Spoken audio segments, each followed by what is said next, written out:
Hi friends, వాతావరణం కూల్గా ఉన్నది. పండుగల కోసం ప్రయత్నం చేస్తున్నాం. చెప్పలేము, ఇప్పుడు వచ్చిన తాడే మనకు సాధారణంగా మారుతుంది. ఇప్పుడు చాలా ఇబ్బంది పెడతాయి. ఈ మబ్బుల పడ్డ తొందరగా అనుకుంటాం, కానీ ఇప్పుడే చాలా ఇబ్బంది పెడతాయి తాళ్ళు. మన ప్రయత్నం మనం చేద్దాం. ఇప్పుడు 300-400 తాళ్ళు అతిగా కట్టుకుంటే కానీ మనం ముక్క ఇప్పకుండా తాళ్ళు ఎక్కవచ్చు. అదే వేటలో ఉన్నా పొలం పట్టుకొచ్చి కమ్మలని నడుపుతాను. ఒక వారం 10 రోజులు కొంచెం కష్టపడాలి.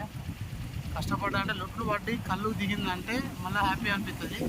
మనం తాడెక్కి కళ్ళు పడిచి అమ్మితే ఆ ఫీలింగ్ వేరే ఉంటుంది. కళ్ళుకు ముందు ఉంటే చేసేటప్పుడు కొంచెం లేజీ ఉంటుంది, కానీ ఇప్పుడు కష్టపడితే అప్పుడు దాని ఫలితం వస్తుంది. మనం వారం 10 రోజులు కష్టపడతా. సబ్స్క్రైబ్ చేయండి.